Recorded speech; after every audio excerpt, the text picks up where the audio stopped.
Hello everyone, आज हम इस वीडियो में डिस्कस करने वाले हैं प्रतिशतता यानी परसेंटेज के कुछ इंपॉर्टेंट टाइप ऑफ क्वेश्चंस जो किसमें पूछे गए हैं केवीएस पीआरटी में, जो 2023 का लेटेस्ट टाइप ऑफ क्वेश्चंस है। और कुछ हम DSSB के भी देखेंगे जो कि पूछा गया है। देखिए, ये 2025 का लेटेस्ट क्वेश्चन है DSSB का। और इसके पहले हमने बहुत सारे वीडियो बनाए हुए हैं ऑलरेडी। मैथ्स की प्लेलिस्ट भी अलग से क्रिएट कर दी गई है, यू कैन विजिट इट। चलिए तो स्टार्ट करते हैं। फर्स्ट क्वेश्चन हमारा कह रहा है, किसी संख्या के 48% का 1% उस संख्या का कितना प्रतिशत है। तो किसी संख्या के 48% का 1%, तो अगर आप परसेंट का कॉन्सेप्ट समझे तो परसेंट इज इक्वल टू 1/100 इस तरीके से लिख सकते हैं। तो अगर किसी भी संख्या के आगे परसेंट लिखा है, जैसे 48% है, तो इसको हम क्या लिखेंगे, 48/100। This is called 48%। तो किसी संख्या, सपोज दैट वो x है, के दैट मीन्स मल्टीप्लिकेशन होना चाहिए या गुणा होना चाहिए। के 48%, तो 48/100 हो जाएगा।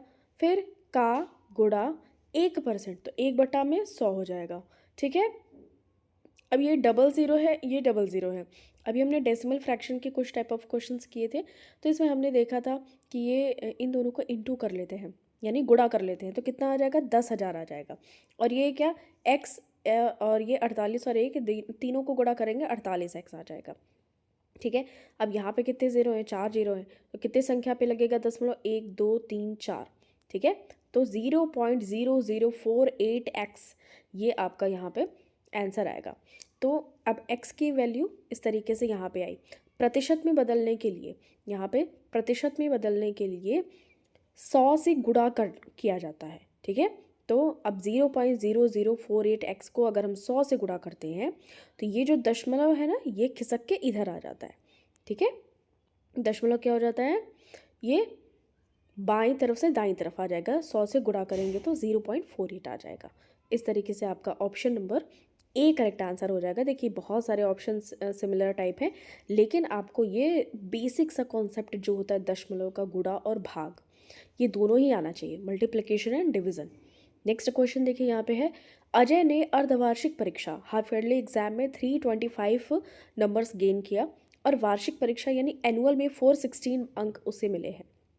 उसके अंकों में कितने प्रतिशत की वृद्धि हुई है। ये तो आप अगर जैसे ड्राइंग टीचर का ये आया था, तो देखिए कैसे होगा। जैसे मान लीजिए, सपोज दैट आपका नाम कुछ भी है, मान लीजिए आपका नाम सुप्रिया है, तो सुप्रिया आप हैं, आपने 325 हाफ ईयरली में स्कोर किया और एनुअल एग्ज़ाम में आपके 416 आए। तो कितने ज़्यादा, मतलब 416 तो 325 से ज़्यादा है ना। तो अंक में प्रतिशत वृद्धि कैसे निकालते हैं, दोनों का पहले क्या कर लेते हैं, सब्ट्रैक्शन कर लेते हैं, मतलब माइनस कर लेंगे दोनों को। तो 416 में से 325 घटाएंगे तो 91 आ गया। तो 91 नंबर ज़्यादा है, लेकिन हमें प्रतिशत में निकालना है ना। तो प्रतिशत में निकालने के लिए कितने में से, तो बटे 325, इसी को बेस मानेंगे 325, और गुणे में 100, क्योंकि प्रतिशत निकालना है। तो ये कट के आपका आ जाएगा 28। ठीक है। 13 सत्ते 91, और ये 325 को ऐसे अगर आप काटेंगे, आपका आ जाएगा 28। या फिर 325 को ही अगर आप 5 से काटेंगे और इसको भी 5 से काटेंगे, तो ये कट के आ जाएगा। ठीक है, आप इसको कैलकुलेट कर सकते हैं। नेक्स्ट क्वेश्चन देखिए, ये 2025 का ही है, बहुत ही लेटेस्ट टाइप ऑफ क्वेश्चन है। अमन ने 5,25,000 में एक कार खरीदी, तो पहले वर्ष में इसका मूल्य 12%, दूसरे में 25% और तीसरे में 15% कम हो गया। तीसरे वर्ष के बाद कार का मूल्य मूल मूल्य से कितना प्रतिशत है, मूल मूल्य का कितना प्रतिशत है। तो ये जो 3 वर्ष वाले होते हैं ना, देखिए कार का मूल्य तो 5,25,000 इसने कार खरीदी, तो पहले वर्ष क्या हुआ, पहला देखिए ये 12%, दूसरे वर्ष 25%, तीसरे वर्ष 15% कम हो रहा है ना। तो हमेशा क्या करेंगे, 100 में से इसको कम है तो माइनस कर देंगे। 100 में से 12 घटाया 88 आ गया, 100 में से 25 घटाया 75 आ गया, 100 में से 15 घटाया 85 आ गया। ठीक है। तो अब इस तरीके से ये आपको समझ आया, 88 75 85 कैसे आया। अब मूल वैल्यू में से इनका प्रतिशत निकाल देंगे और ये आ जाएगा हमारा। ठीक है। अब ये आया हमारा 29, ये इकाई दहाई सैकड़ा हज़ार 10,000 लाख, 2,94,525 आया।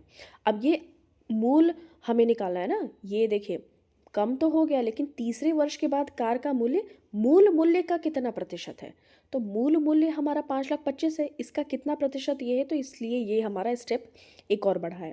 तो मूल मूल्य हमारा इतना था, इसका ये इतना आया 3 वर्ष के बाद में। अब इसका प्रतिशत निकालने के लिए 100 से गुणा कर देंगे और ये हमारा 56.1% आ जाएगा। इसको आप काट पीट के देख लेंगे, 0 से कट गया और इसको आप डिवाइड कर लेंगे। ऑप्शन नंबर आपका यहाँ पे सी करेक्ट आंसर हो जाएगा, 56.1। अब देखिए यहाँ पे केवीएस पीआरटी का क्वेश्चन है, इसके थोड़े से हल्के क्वेश्चन आते हैं केवीएस में और DSSS में थोड़े से हार्ड। एक वर्षा वाले दिन, वर्षा हो रही थी, ठीक है, वर्षा वाले दिन क्या हुआ कि 96% विद्यार्थी विद्यालय में प्रेजेंट थे, मतलब 4% नहीं थे प्रेजेंट, तथा 36 विद्यार्थी अनुपस्थित थे। मतलब 4% की वैल्यू कितनी है, 36 है। ये चीज़ आपको समझ आई। जैसे सपोज़ कि मतलब कोई भी वैल्यू को हम 100% ही लेते हैं, लेकिन यहाँ पे 96% विद्यालय में उपस्थित थे, ठीक है, लेकिन 36 विद्यार्थी अनुपस्थित थे। तो 96% जब प्रेजेंट थे तो अनुपस्थित कितने परसेंट होंगे, 4% ही तो होंगे ना, 96 4 100 हो जाएगा। तो 4% की वैल्यू हमें नंबर्स में दी गई है, 36 दी गई है। तो ये चीज़ आपको यहाँ से समझ आया, ठीक है। अनुपस्थित विद्यार्थी 100 में से 96, ये 36। अब यहाँ पे और सॉल्यूशन देखते हैं। देखिए 4% की वैल्यू 36 हो गई, तो 4 9 36, तो 1% की वैल्यू 9 हो जाएगी। तो विद्यार्थियों की कुल संख्या कितनी है, 100% है ना। हमने अभी देखा कि 100% होती है किसी भी चीज़ की वैल्यू कंप्लीट। तो 1% की वैल्यू 9 है, तो 100% की वैल्यू कितनी हो जाएगी, 100 गुणे 9 कर देंगे, 900 विद्यार्थी हो जाएंगे। ऑप्शन नंबर आपका यहाँ पे कौन सा सही हो जाएगा, D option will be your correct answer. ठीक है, बहुत ही आसान सा क्वेश्चन था, थोड़ा सा बस लॉजिक की बात है। नेक्स्ट क्वेश्चन देखते हैं। एक विद्यालय में 44% विद्यार्थी क्या है, लड़कियां हैं। मतलब 44% जो विद्यार्थी हैं वो क्या है, लड़कियां हैं। ठीक है, तो आई थिंक 56 हो जाएगा, 56% तब लड़के होंगे ना। 44 और 56 को जोड़ा जाए तो कितना आ जाएगा, 4 6 10, हाथ में आए 5 4 9 1 10, हाँ तो 100%। तो 44% लड़के हैं, सॉरी 44% अगर गर्ल्स हैं, 56% क्या हो जाएंगे, बॉयज़ हो जाएंगे, क्योंकि हम कोई भी वैल्यू को 100% मानते हैं। ठीक है, तो गर्ल्स हो गई 44% और लड़कों की संख्या हमें दी गई है 448। तो 100 में से अगर हम 44 घटाएंगे तो 448, मतलब कि 56% की वैल्यू 448 है, जैसे हमने पिछले क्वेश्चन में देखा था। तो 56 से 448 को भाग देंगे ना तो 8 बार में पूरी तरीके से कट जाएगा। ठीक है, तो 1% की वैल्यू हमारी 8 आ जाएगी। लड़कियों की संख्या कितनी है, 44% है, तो 1% की वैल्यू है 8, तो 44% की वैल्यू कितनी हो जाएगी, 44 गुणे 8 बराबर 352। तो ऑप्शन नंबर आपका डी करेक्ट आंसर हो जाएगा। देखिए केवीएस पीआरटी 21 फरवरी 2023 शिफ्ट 1 का ये क्वेश्चन है। नेक्स्ट क्वेश्चन देखिए। एक घन आकार के कमरे की विमाएं 10% बढ़ा दी जाती हैं, इसके फर्श के क्षेत्रफल में कितने प्रतिशत की वृद्धि हो जाएगी। ठीक है, देखिए कमरे की विमाओं में वृद्धि कितनी है, 10%। मतलब ये कमरा है, इसकी विमाओं में वृद्धि कितनी की जा रही है, 10% की जा रही है। अब देखिए फर्श के क्षेत्रफल में कितनी वृद्धि हो जाएगी, अब फर्श भी तो होगा, नीचे का फ्लोर।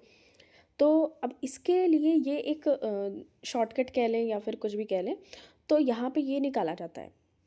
जैसे अगर सिर्फ 1% दिया गया ना और कोई भी परसेंट दिया गया, सपोज दैट यहाँ पे 20% हो, 50 40 कुछ भी हो, बढ़ा दी जाती है, उसको बढ़ा दी गई है, इसके फर्श के क्षेत्रफल में कितने प्रतिशत की वृद्धि हो जाएगी। तो इसमें इस तरीके का ये फॉर्मूला लगा देते हैं, x y बाई 100%। ठीक है, तो एक ट्रिक है। तो 10% दिया ही था, 10 + 10, 10 गुणे 10 बटा में 100, तो ये तो 0 0 कट गया और 10 और 10 क्या हो गया, 20 हो गया, और प्लस ये काटने पर तो 1% आया ना, 20 + 1 21%। तो ऑप्शन नंबर आपका सी करेक्ट आंसर यहाँ पे हो जाएगा। चलिए ये देखिए 28 फरवरी 2023 का ये क्वेश्चन है। ये शिफ्ट थी केवीएस पीआरटी की। Okay, shift 1। चलिए नेक्स्ट क्वेश्चन हम देखते हैं यहाँ पे। ओके, तो यदि एक संख्या के 25% के 3/7 भाग का 26% 136.5 है तो वह क्या संख्या होगी। तो एक संख्या सपोज दैट उसको x मान लिया हमने। ओके, 25%, तो इसको 1/4 भी लिख सकते हैं, क्योंकि 25 से कम 25, 25 चौका 100। चलिए हमने 25/100 लिखा है। फिर 3/7, 3/7 दिया है, भाग का 26%, 26% को हम क्या लिख सकते हैं, 26 बटा में 100 बराबर कितना है, 136.5। तो इसको बस ये क्या कर लेना है, काट पीट करके 4900 ला देना है। कैसे लाना है, देखिए 136.5 को अगर हम इधर लेकर आए हैं ऊपर ना, तो हमारा ये 100 7 और 100 ऊपर आ जाएगा, और ये 25 3 और 26 क्या हो जाएगा, नीचे आ जाएगा। ये चीज़ आपको पता होगी अगर x की वैल्यू अगर निकालनी है तो। ठीक है, तो अगर हम इससे काटेंगे 25 चौका 100, ठीक है। और इस तरीके से अगर हम और काटें तो काट पीट के हमारा 4900 आ जाएगा। 3 से अगर हम इसको काटें, 3 चौको 12, 3 पचे 15, 3 पचे 15, 4 इधर आ जाएगा 3 पचे 15, 5, 45.5 आ जाएगा। ठीक है। तो इस तरीके से अगर हम गुणा करें और 26 से काट देंगे इसे तो ये 4900 के करीब आ जाएगा। या आप ऐसे सॉल्व करके देख सकते हैं। तो आपका ऑप्शन नंबर यहाँ पे डी करेक्ट आंसर हो जाएगा। ठीक है। चलिए हम नेक्स्ट क्वेश्चन की बात करते हैं। यहाँ पे DSSSB की एक्स वाई से यदि एक्स वाई से 40% अधिक अंक प्राप्त करता है तो वाई के एक्स के अंकों से कितना प्रतिशत कम है।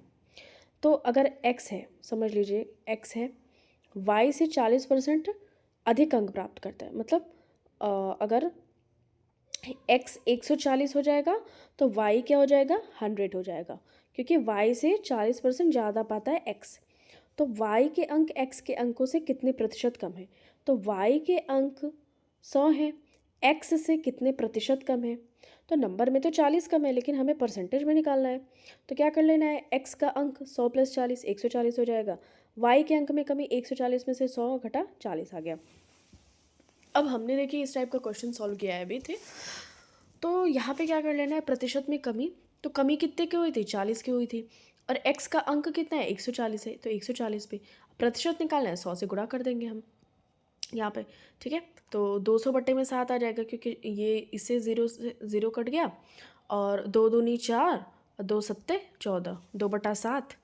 2 से 100 को गुणा किया, 200/7 आ गया, और 28.57 आ गया इसको डिवाइड करने पे। तो ऑप्शन नंबर डी यहाँ पे करेक्ट आंसर यहाँ पे हो जाएगा। ओके। चलिए नेक्स्ट क्वेश्चन यहाँ पे देखते हैं। यदि m+n का 15% m-n के 65% के बराबर है तो mn का कितना प्रतिशत है। ठीक है। तो जैसे लिखा हुआ है ना वैसे ही आपको एज इट इज़ उतार लेना है। 2022 का क्वेश्चन है ये। तो m+n का 15%, ये हमने लिख लिया। m+n का 15% इसी तरीके से लिखा जाएगा, क्योंकि 15% बराबर 15/100। तो ये m+n का 15% है। m-n की 65%, m-n की 65% के बराबर है। यहाँ पे क्या है, ये बराबर। ठीक है। चलिए तो अब हम क्या कर लेंगे, तिर्यक गुणा कर लेंगे। ये सिंपल सी बात है। ठीक है। तो तिर्यक गुणा करने के बाद में हमारा ये फाइनल इक्वेशन ये बनता है, 13n + 3n बराबर 13m - 3।